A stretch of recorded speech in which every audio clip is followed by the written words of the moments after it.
Okay, so this is the final result of some of the pieces that I die cutted.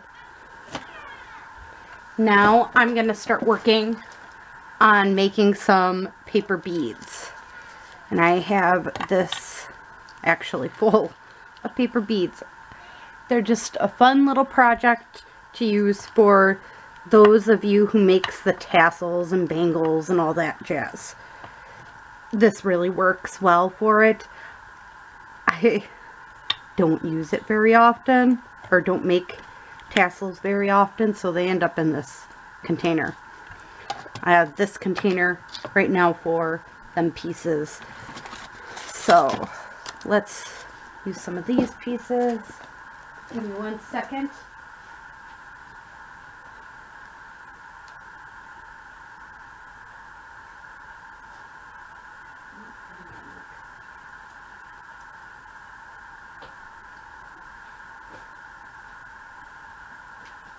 I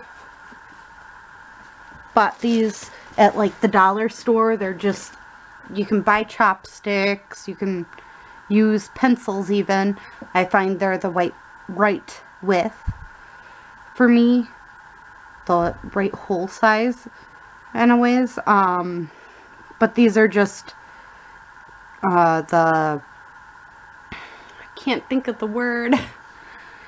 They're, when you go to make like them foods where you poke them through, that's what they're for. Again, I might not be the right person to come up with the word, but they're them.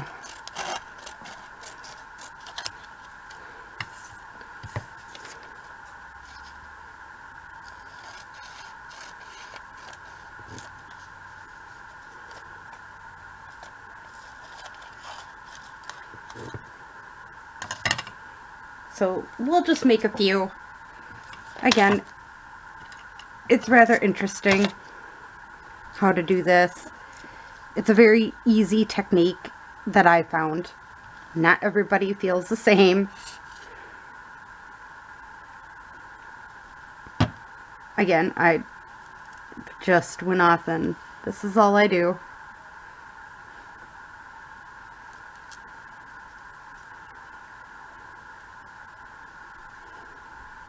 And then so it don't undo, stick some glue on and just start spinning it around. And the glue does collect, but that's good because then you know on the end piece it will hold, which is kind of the goal here, is to make sure everything holds. Now you could easily use art glitter glue, not just this. I just personally use regular glue and I just rub my fingers around till I make sure all the glue is all the way around it, and then I pop it off.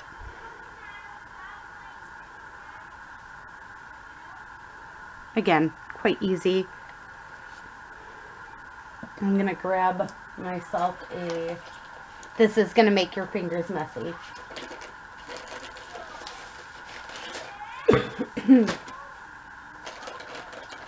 So I'm grabbing a baby wipe just to wipe my fingers with. Again, I also wipe my desk or this part with it when I'm using them.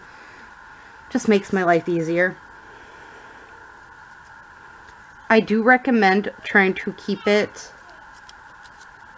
when you're doing this,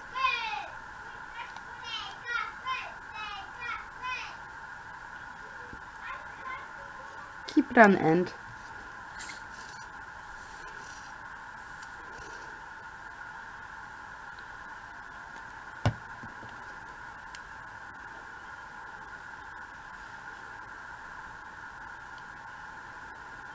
And again, I'm just twirling this around as tight as I can.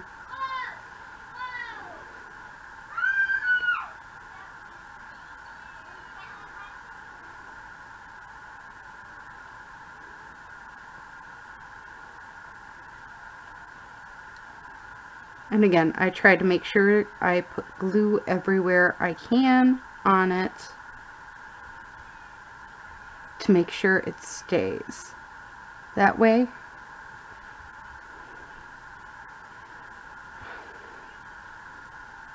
And I got it stuck. Sometimes. Alright. Had to adjust a few things. So, that's why I kind of switch in between two. It's because that sometimes happens.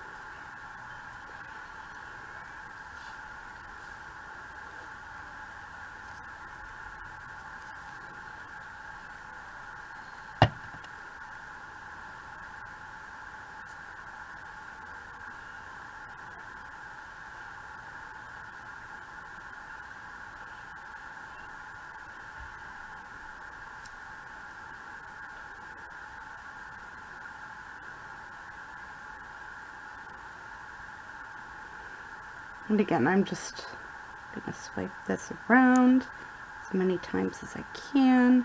Try to, sometimes they are bigger, sometimes they are smaller. But that's, and I do try to make sure they are triangular.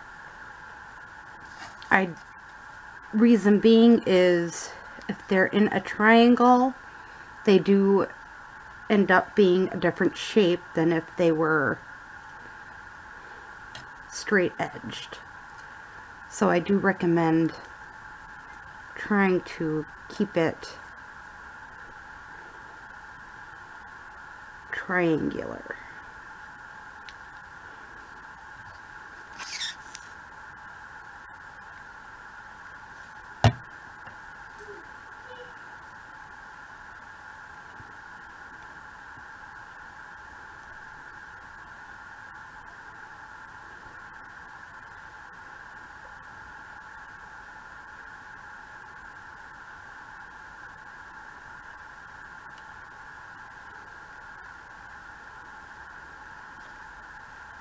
Again, it just pops right off.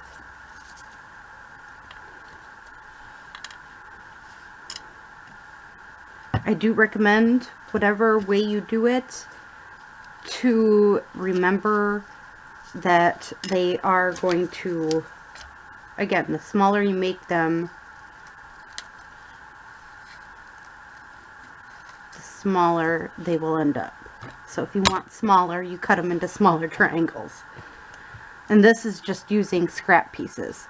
I'm not using a whole lot of gear or anything else. I'm just using book page scraps. You can use magazine paper. Basically, I don't recommend using scrapbook paper, but anything lighter than cardstock, like copy paper, would work.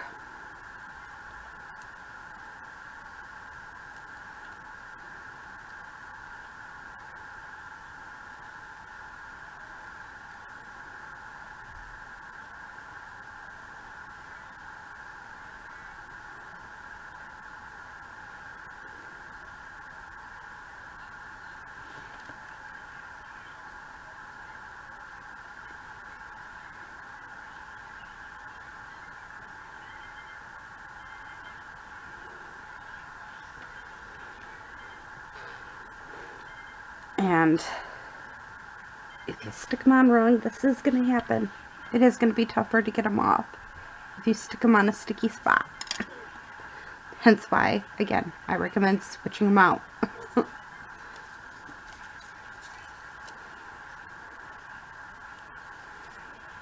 Have 2 of them, and when one starts getting sticky and stuff like that, you start using the other one.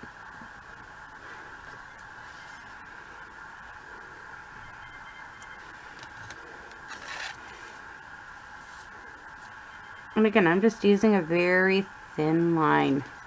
And you can use glitter glue. You do not have to use school glue. I generally use school glue when I want to do a small project that does good with Mod Podge.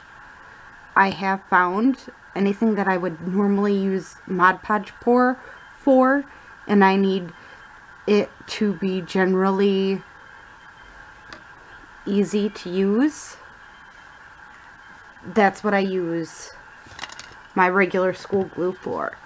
Like if I just need one napkin pasted down or 2, it's way easier to do with school glue where you need that precision than it is for you to use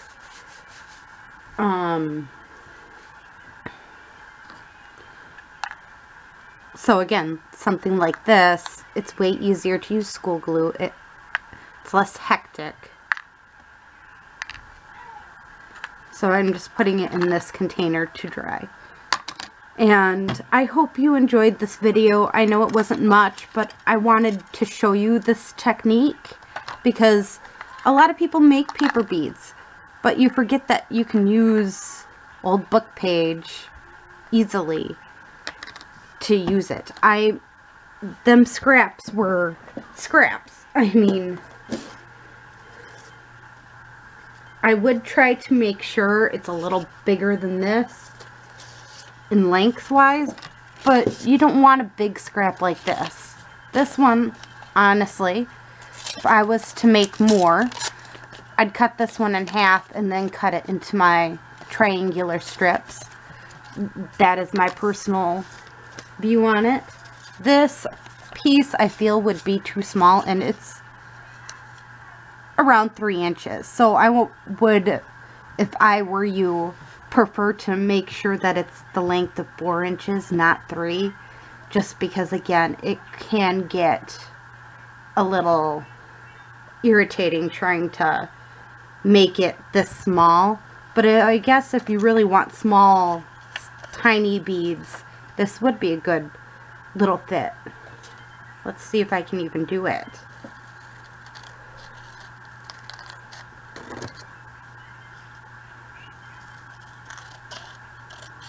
So let's just try making some itty bitty small beads here. Again, not sure how well this is going to work, but we can try it. Let's do it. Just because I want to show you the difference.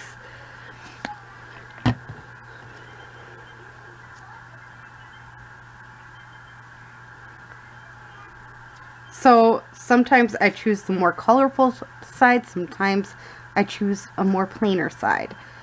I don't really have a preference on which side to use. My whole forte here is you do you. Do what makes you feel comfortable. So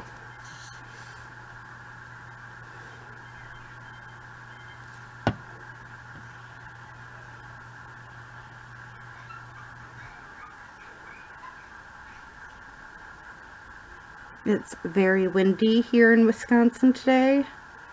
In the negatives.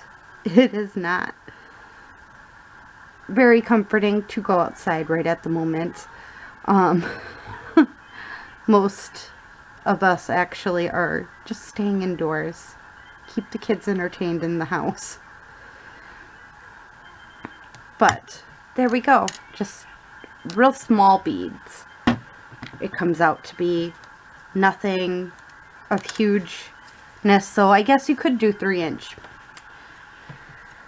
Again, I hope you enjoyed this lovely little video, little tutorial on how to make paper beads. Enjoy the rest of your day or night. Bye!